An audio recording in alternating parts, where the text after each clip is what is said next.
काफी जानकारी है। हाँ बिल्कुल। तो मकसद है ये समझना कि सेक्टर में चल क्या रहा है, क्यों इतनी तेजी है, क्या सुधार हुए हैं, और हाँ, खास तौर पर कुछ कंपनियों और उनके स्टॉक्स पर फोकस करेंगे। बिल्कुल। इस समय देखिए ग्लोबली और भारत में भी डिफेंस को लेकर काफी गहमागहमी है। हम देखेंगे कि इसके पीछे क्या कारण है और निवेशकों के लिए इसमें क्या खास है। कंपनियों का प्रदर्शन, उनकी फ्यूचर प्रोस्पेक्ट्स सब देखेंगे। ठीक है, तो सबसे पहले ये तेजी आई कहां से? ग्लोबल कारण क्या है? देखिए, एक तो बढ़ते जियोपॉलिटिकल तनाव है, दुनिया मल्टीपोलर हो रही है, फिर रूस यूक्रेन युद्ध, यूएस चीन की खींचतान, ये सब बड़े फैक्टर्स हैं। हाँ, और युद्ध का तरीका भी बदल रहा है शायद। ये तो बढ़ गया है। पारंपरिक चीजें जैसे टैंक वगैरह के मुकाबले इन नॉन ट्रेडिशनल आधुनिक प्लेटफॉर्म्स पर फोकस ज्यादा है। और भारत के अपने कारण भी हैं, चीन पाकिस्तान वाला एंगल। हाँ वो तो है ही। हमारी 2 फ्रंट वॉर वाली चिंता, मतलब चीन और पाकिस्तान दोनों मोर्चों पर। फिर चीन की विस्तारवादी नीतियां, उनकी वो स्ट्रिंग ऑफ पर्ल स्ट्रेटजी। हाँ, भारत को घेरने वाली। बिल्कुल। तो इन सब वजहों से भारत के लिए अपनी रक्षा क्षमताएं बढ़ाना जरूरी हो गया है। और फिर हमारी अपनी पॉलिसीज भी हैं। जैसे आत्मनिर्भर भारत और वो डिफेंस एक्विजिशन प्रक्रिया 2020। एग्जैक्टली, डीएपी 2020 और आत्मनिर्भर भारत ने स्वदेशीकरण मतलब इंडिजिनाइजेशन पर जबरदस्त जोर दिया है। देश में ही डिजाइन, देश में ही प्रोडक्शन। और इसका नतीजा दिख रहा है एक्सपोर्ट्स में। हाँ बिल्कुल, पिछले कुछ सालों में देखें तो डिफेंस एक्सपोर्ट करीब 14-15 गुना बढ़ा है।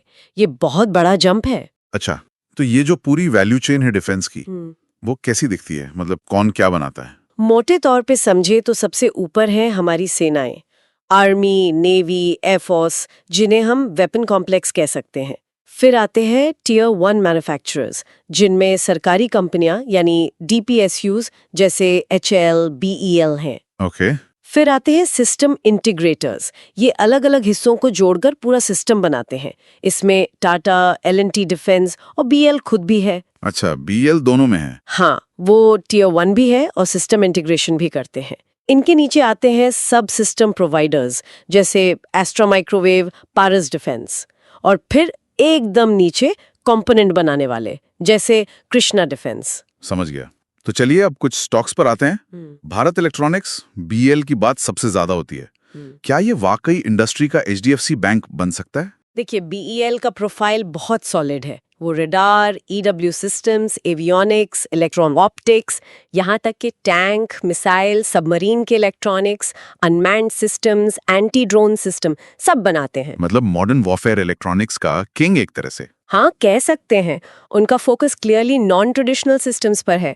ऑर्डर बुक देखिए, करीब 76,000 करोड़ की है अभी, और करीब 15,000 करोड़ और आने की उम्मीद है। और फ्यूचर पोटेंशियल, टैम, कितना बड़ा है? अगले 5-7 साल का टोटल एड्रेसेबल मार्केट मतलब टैम करीब 4.5 से 5 लाख करोड़ का आंका जा रहा है। ये बहुत बड़ा है। 2 बड़े प्रोजेक्ट्स का जिक्र था, QRSAM और प्रोजेक्ट कुशा। हाँ, QRSAM यानी quick reaction surface to air missile, इसका संभावित ऑर्डर साइज 30,000 करोड़ का हो सकता है। और प्रोजेक्ट कुशा जो S-400 मिसाइल सिस्टम का इंडिजिनाइजेशन है, वो करीब 40,000 करोड़ का हो सकता है। बाप रे, ये तो बहुत बड़े ऑर्डर्स हैं। बिल्कुल। और ये सिर्फ ऑर्डर नहीं है, ये भारत की स्ट्रैटेजी में शिफ्ट दिखाते हैं आत्मनिर्भरता की ओर। बिल्कुल। बीईएल इसका सबसे बड़ा बेनिफिशियरी हो सकता है। अच्छा, अब आते हैं जेन टेक्नोलॉजीज पे। हाँ। जेंटी, ड्रोन, एंटी ड्रोन आजकल बहुत चर्चा में है। सही कहा। जेंटी का focus anti drone systems, training simulators और कॉम्बैट रोबोट्स पर है, और अब वो अपना फोकस ड्रोन और एंटी ड्रोन पर और शिफ्ट कर रहे हैं। कह रहे हैं कि अगले 3-4 साल में 70% रेवेन्यू यहीं से आएगा। अच्छा। ऑर्डर बुक कैसी है इनकी? अभी करीब 663 करोड़ की है। H1 FY26 मतलब अगले साल की पहली छमाही में 800 करोड़ और जोड़ने की उम्मीद है।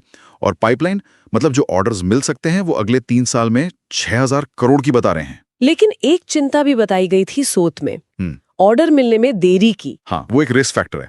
अगर ऑर्डर्स मिलने में डिले होता है तो FY26 की ग्रोथ पर असर पड़ सकता है। ये निवेशकों को ध्यान में रखना होगा। ठीक है, अब आते हैं एस्ट्रा माइक्रोवेव पे। ये बीईएल जैसे बड़ों को सप्लाई करते हैं ना, सब सिस्टम्स। बिल्कुल। एस्ट्रो माइक्रोवेव रेडार और ईडब्ल्यू सिस्टम्स के लिए जरूरी सबसिस्टम्स और माइक्रोवेव कंपोनेंट्स बनाती है। ये डीपीएसयूज को सप्लाई करते हैं और बड़े प्रोग्राम्स जैसे QRSAM, आकाश तीर, LCA तेजस, Su-30 अपग्रेड्स, इन सब के लिए कंपोनेंट्स देते हैं। इनका मार्केट साइज क्या है? इनका टैम करीब 24-25 हजार करोड़ का है। इनके लिए बड़ा ट्रिगर वही QRSM ऑर्डर होगा। अगर BEL को वो ऑर्डर मिलता है तो एस्ट्रा को उससे करीब 1800 से 2000 करोड़ का बिजनेस मिल सकता है। अच्छा खासा अमाउंट है। हाँ, और Su-30 और मिग रडार अपग्रेड्स भी इनके लिए अहम है। मौजूदा ऑर्डर बुक करीब 1952 करोड़ है। तो सोचिए, एक QRSM का ऑर्डर ही उनकी मौजूदा ऑर्डर बुक से बड़ा हो सकता है। दिलचस्प। एक और नाम था data patterns, BrahMos missile Sikar का जिक्र था। ऑर्डर बुक इनकी करीब 860 करोड़ की है। मीडियम टर्म पाइपलाइन 2-3 हजार करोड़ की बताई जा रही है। लेकिन इनका वैल्यूएशन वो तो बहुत ज्यादा लग रहा था। हाँ, वो एक बहुत बड़ा पॉइंट है। वैल्यूएशन करीब 70-72 गुना IP पर है। ये काफी ज्यादा है। तो एंट्री के लिए शायद सही लेवल का इंतजार करना बेहतर हो। ओके, अब कुछ छोटी कंपनियों की बात कर लेते हैं संक्षेप में। विंध्या इनोवेटिव PCB असेंबली और कॉन्ट्रैक्ट मैन्युफैक्चरिंग करती है। इनका मॉडल है बिल्ड टू प्रिंट, मतलब क्लाइंट डिजाइन देता है, ये बनाते हैं। ऑर्डर बुक करीब 1000 करोड़ की है। और सेंटम का फोकस बिल्ड टू स्पेक पर है, मतलब ये क्लाइंट की जरूरत के हिसाब से डिजाइन और मैन्युफैक्चर दोनों करते हैं। इसमें एंट्री बैरियर ज्यादा होता है। ये space, defence, missile guidance, radar और रेलवे के लिए प्रोडक्ट्स बनाते हैं। इनके लिए मुख्य बात यह है कि इनकी जो विदेश में लॉस मेकिंग सब्सिडरीज हैं वो कब मुनाफे में आती हैं। और कृष्णा डिफेंस, इनके प्रोडक्ट्स काफी नीश लग रहे थे। हाँ, कृष्णा डिफेंस कुछ खास चीजें बनाती है, जैसे शिप बिल्डिंग के लिए bulb bars, special steel wheels और ऊंचाई वाले इलाकों के लिए बुखारी हीटर्स। ये जॉइंट वेंचर्स पर फोकस कर रहे हैं। ऑर्डर बुक अभी करीब 270 करोड़ है, लेकिन ग्रोथ गाइडेंस काफी मजबूत दी है इन्होंने। ठीक है, और अंत में पारंपरिक दिग्गज HAL और ship builders, Mazagon, GRSC, Cochin shipyard, इनके पास तो ऑर्डर्स का पहाड़ है। हाँ, HAL की ऑर्डर बुक तो विशाल है, करीब 1.9 लाख करोड़।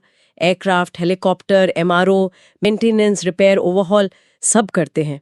लेकिन ये प्लेटफॉर्म बेस्ड कंपनी है, मतलब प्रोजेक्ट्स लंबे चलते हैं, देरी का रिस्क रहता है। और शिप बिल्डर्स का भी यही हाल है। हाँ, Mazagon dock, GRSC, Cochin shipyard, ये भी प्लेटफॉर्म बेस्ड हैं। इनके शेयर्स में तो जबरदस्त तेजी आई है। लेकिन अब सवाल ये उठ रहा है कि क्या इनके मार्जिन्स पीक पर पहुंच गए हैं? तो यहाँ थोड़ी सावधानी बरतनी चाहिए। शायद, हाँ, अभी थोड़ा संभल कर चलना बेहतर हो सकता है। ओवरऑल देखें तो जो नॉन ट्रेडिशनल डिफेंस वाला इंडेक्स है वो मजबूत अप ट्रेंड में है। नैनो कैप्स थोड़े ऊपर नीचे हो रहे हैं। पारंपरिक डिफेंस इंडेक्स भी मजबूत रहा है, पर हाल में थोड़ी कमजोरी आई है, शायद वही पीक मार्जिन की चिंता के कारण। और वैल्यूएशन की बात? ज्यादातर शेयरों का वैल्यूएशन, जैसा हमने डिस्कस किया, अभी काफी हाई है। तो शायद किसी करेक्शन या पुलबैक का इंतजार करना बेहतर एंट्री पॉइंट दे सकता है। तो कुल मिलाकर हमने देखा कि कैसे ग्लोबल टेंशन्स और घरेलू नीतियों, खासकर आत्मनिर्भर भारत ने इंडियन डिफेंस सेक्टर को एक नई उड़ान दी है। हाँ, युद्ध के बदलते तरीकों जैसे इलेक्ट्रॉनिक्स, ड्रोन, अनमैन्ड सिस्टम्स ने BEL, Zentek, एस्ट्रा जैसी कंपनियों के लिए नए दरवाजे खोले हैं। बिल्कुल। वहीं HAL और शिप बिल्डर्स जैसे पारंपरिक खिलाड़ी भी बड़े ऑर्डर बुक के साथ मैदान में हैं, लेकिन उनके अपने रिस्क और लंबे साइकिल्स हैं। और छोटी कंपनियां जैसे कृष्णा डिफेंस, विंध्या, सेंटम अपने नीश एरिया में अच्छा काम कर रही हैं। बिल्कुल सही। और जाते जाते एक सवाल जरूर सोचना चाहिए निवेशकों को कि ट्रेडिशनल वॉरफेयर प्लेटफॉर्म्स, मतलब टैंक, शिप, एयरक्राफ्ट, और मॉडर्न वॉरफेयर प्लेटफॉर्म्स, मतलब ड्रोन, EW, साइबर, इनके बीच निवेश का संतुलन कैसे बनाना है? हाँ, ये जरूरी सवाल है। और क्या ये जो मौजूदा महंगे वैल्यूएशंस हैं, ये भविष्य के इनोवेशन और टेक्नोलॉजी के पुरानी पड़ जाने, मतलब ऑब्सोलेसेंस के जोखिम को ठीक से कैप्चर कर रहे हैं? इस पर गौर करना बहुत जरूरी होगा। बिल्कुल, सोचने वाली बात है। चलिए, आज के लिए इतना ही। धन्यवाद। धन्यवाद।